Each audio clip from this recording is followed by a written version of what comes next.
Sadhguru, you may not be aware of this, but in the last few days after the eclipse, there have been a lot of people on social media referring to your observation that food becomes unfit for consumption during eclipse. And they're saying they had food and they did not die.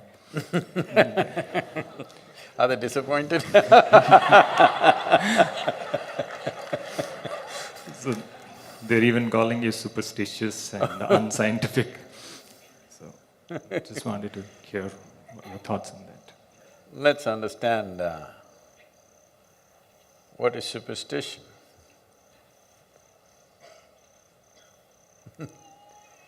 Superstition is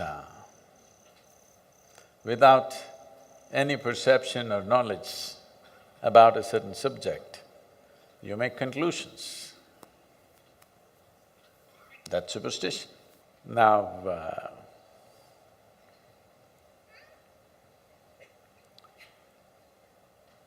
the nature of life is like this.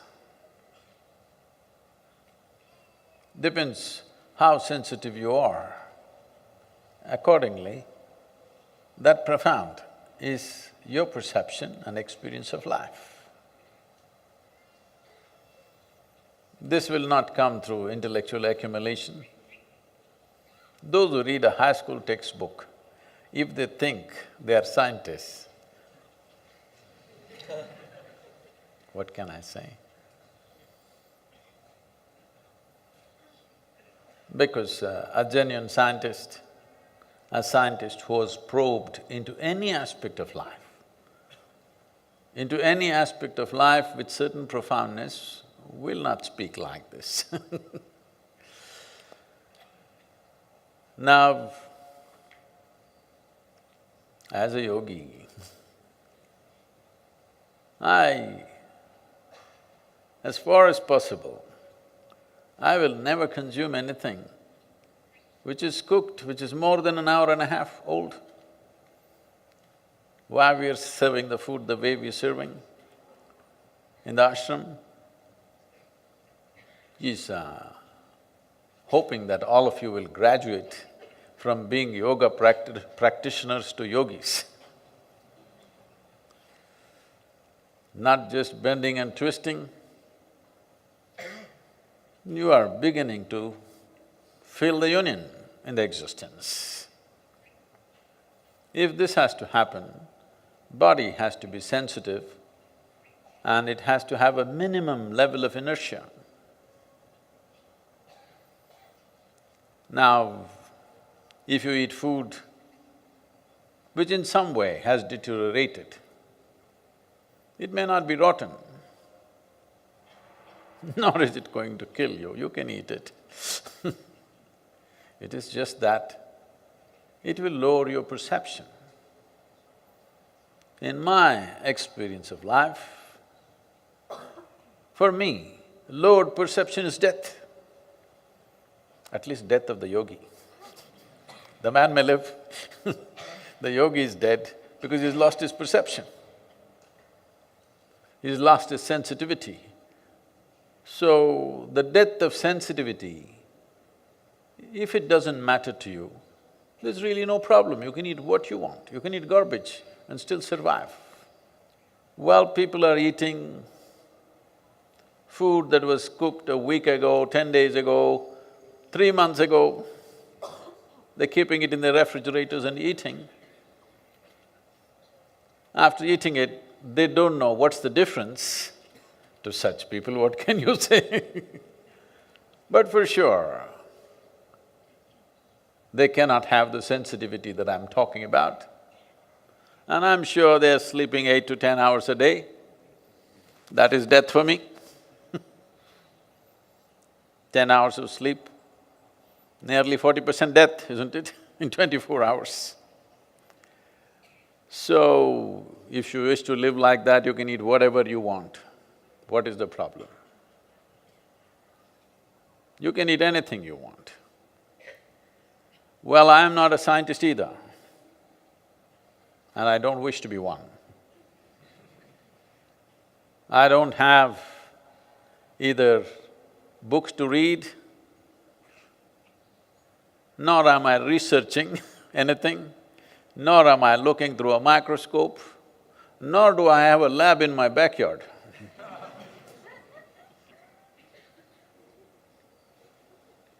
I just pay attention to this human mechanism, which is me. I kept it well, takes a lot of work. Takes a lot of work to keep this well. Doesn't just come. So I keep it in a certain way, and at anything that happens in nature, I observe what's happening with me, and I'm speaking that. I am also observing the life around me for confirmation. Every insect, worm, bird, animal, tree is saying the same thing. Well, if you are going to discover this after many years and a few $1 billion of research, it's up to you. Well, I want to tell you, till recently,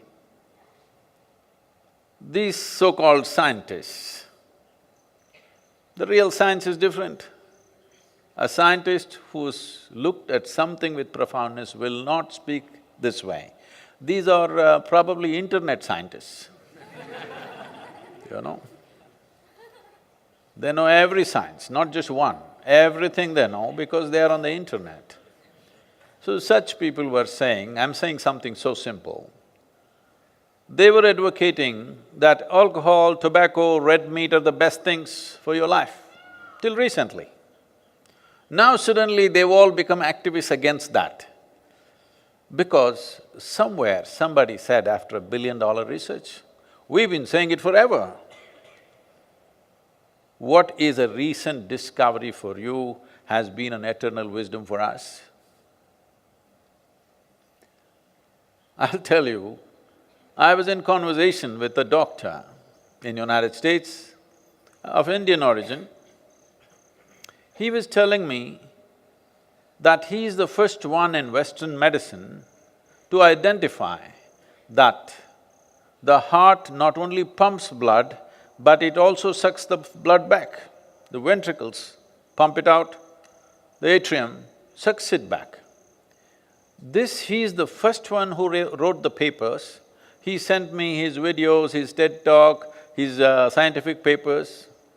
I looked through it and I couldn't believe it, that till recently, till a few years ago, nobody in the medical science knew that heart sucks back the venous blood. Well, in the yogic system, the focus is on the atrium, which sucks back the blood. The Ayurveda speaks about it, Charaka Samhita speaks about it. In yoga, the focus is always not on pumping the blood out, but about sucking the blood back, because we are interested that our blood is as pure as possible, because certain level of impurity in the blood means we lose perception. We are not interested in terms of what is the nutrition, what is the oxygen content, how long will I live, this is not the point. How do I live, what is the quality of my life is my concern. How profound is my perception is always my concern. And this has always been the concern of this culture and this science that we are referring to as yoga. So, if you think only if it's written in a book it is true, then you're very superstitious and religious, you're nothing scientific about you. You think night means just absence of light, or there is a phenomenal change in the very way the life happens from day to night. You ask every insect, bird, animal, tree, even the rock, it knows night is different. If you sit here with little openness, you will know it's not just about light. If you close your eyes, even in the daytime there's no light, in the night also there's no light. But is there no difference? Every meditator knows what's the difference, isn't it? So somebody will say, this is all rubbish, there's just absence of sunlight, that's it. That's what they're saying about the eclipse. Doesn't matter. I'm telling you, during the eclipse time, don't cook food and eat, keep it and then eat, don't do that. Eat before or after, because this is life sense, this is not internet science. The greatest ignorance is knowing that you're not ignorant, that's the whole problem. All the internet scientists, I please request you, eat some fresh food.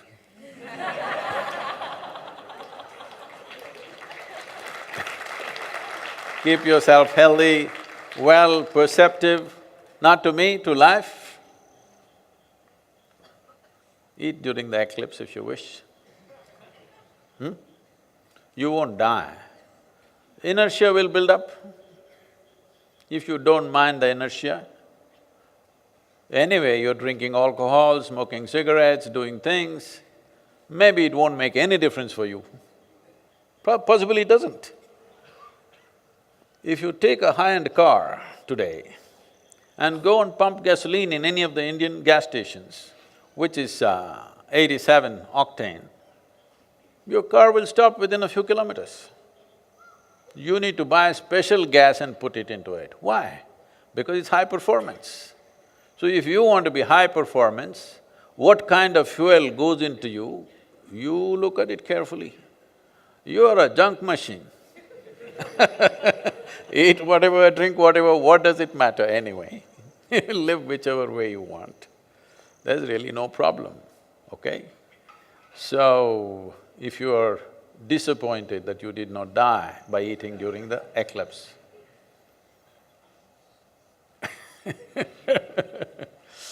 I'm sorry, you're superstitious, and the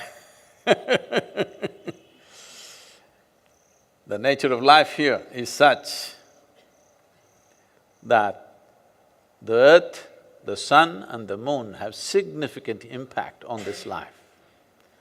If you're conscious of its ways, you can ride this and make your life effortless and easy. If you're not conscious, these same cycles could crush you and everything you will struggle with.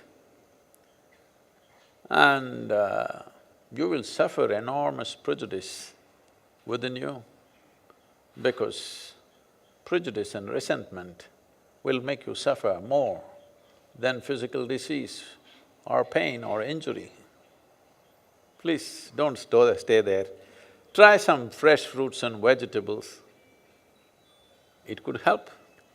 Whatever next eclipse comes, one eclipse you eat old food, another eclipse you eat fresh food, experiment and see.